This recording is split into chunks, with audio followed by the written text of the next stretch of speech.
Today's episode is jam-packed with exciting updates that will redefine your camera kit choices and content creation strategy for the rest of the year.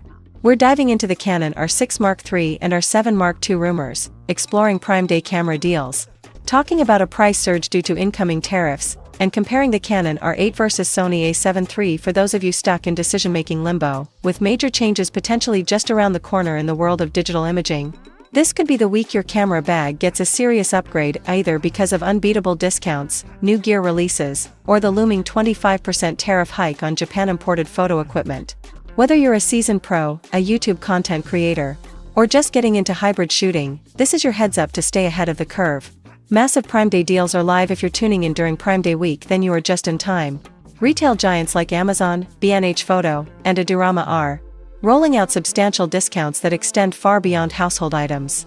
This year, camera gear and photography accessories are leading the charge. We're talking high-performance DSLRs and mirrorless cameras, pro-grade lenses and wide-angle glass-fast SD cards, and CF Express storage lighting gear for video creators bundled.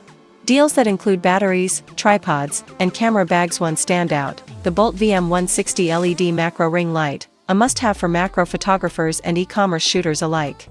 Normally priced at $70, it's slashed down to just $39.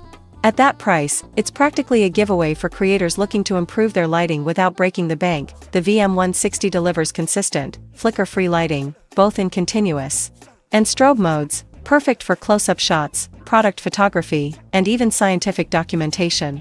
For just under $40, you're getting a surprisingly reliable lighting tool, especially compared to the subpar options crowding the budget end of the spectrum. Tripod steal of the week, Manfrotto 190 Go. On the hardware side, the Manfrotto 190 Go aluminum tripod is making headlines with an eye-popping discount. If you've ever considered upgrading your support gear, this might be the perfect moment. Currently priced at $119, this tripod, which rarely goes on sale, delivers premium stability and portability. It features 4-section aluminum legs for compact travel, maximum load capacity sufficient for heavy DSLRs or mirrorless kits, quick action leg locks, and a center column mechanism for easy adjustment. I personally use the Manfrotto 190 series in my professional work. It's my go-to for video shoots, portrait sessions, and even on-location content capture. It's lightweight, dependable, and suitable for hybrid shooters. Incoming price surge. Tariffs on Japanese cameras. Now, let's talk about something less exciting but extremely important, the 25% tariff on imported goods from Japan, which is expected to take effect starting August 1st. This new policy is set to impact camera prices across the board in North America, from Canon and Nikon to Sony and Panasonic. What does this mean for you? Retail prices could spike by hundreds of dollars. Used and gray market gear may see renewed demand. Brands could phase out low-stock models before the hike. If you're considering a purchase, now is the time to act. Retailers might be planning inventory clearing sales ahead of the tariff enforcement. Whether you need a second camera body, upgrade your glass, or finally dive into full-frame photography, Prime Day is shaping up to be your last chance at current pricing tiers. I'll leave links below with updated gear lists and exclusive offers from Amazon, B&H, and other retailers, all curated for creators, photographers, and filmmakers. Canon R6 Mark III and R7 Mark II. Now onto some of the biggest camera rumors of 2025. Canon may soon unveil not just one, but two new mirrorless cameras, the Canon R6 Mark III and the Canon R7 Mark II.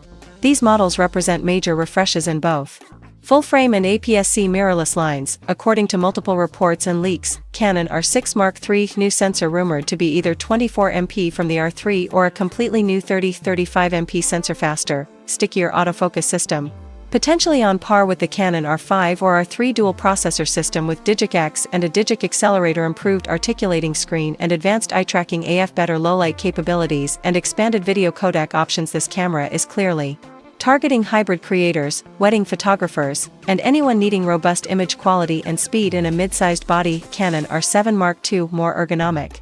Slightly larger body, similar to the Canon R5, raw video support and higher bitrate options for filmmakers. Digic accelerator inclusion to speed up real-time processing. Possible trickle-down of eye autofocus technology from the R1. Historically, Canon's APS-C models borrow AF features from the flagship lineup, so it wouldn't be surprising if the R7 Mark II gets similar AF performance to the R6 III or even the R3. If Canon does indeed release both of these models simultaneously, It would represent a bold move to dominate both mid-range segments of the market, a strategy we haven't seen since the introduction of the RF mount. Now let's get into a real-world comparison that's been heating up forums, subreddits, and camera blogs. Canon R8 versus Sony A7 III. Both cameras are targeting mid-range full-frame creators, but they approach the battlefield with very different philosophies. Canon R8 lightweight and compact, advanced subject tracking and AF borrowed from Canon R6 Mark II, newer image processor and better video tracking, excellent for YouTubers, vloggers, and run-and-gun creators. Limited in-body stabilization. Sony A7 III, older, but still a powerhouse camera for photo and video. Exceptional battery life, rich lens ecosystem with both Sony and third-party support, reliable EVF and dual card slots. While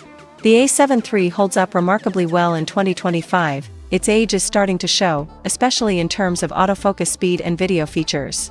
The R8, though less customizable and lacking IBIS, offers much snappier real-time subject detection, a must-have for creators filming solo or on the move. So, if you're choosing between them, here's the quick verdict: choose the Canon R8.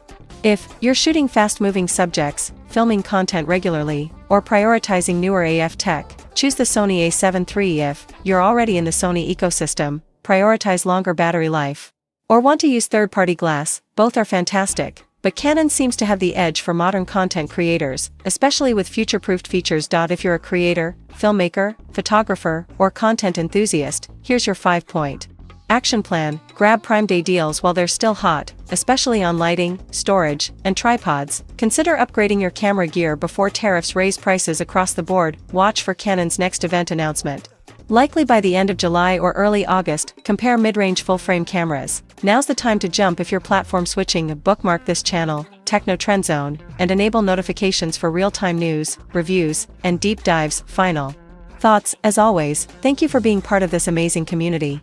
From new releases and AI-powered cameras to policy changes and groundbreaking software features, 2025 is shaping up to be a transformative year for creators. If you found this video helpful, please consider subscribing and dropping a like. It's free and helps keep this content coming.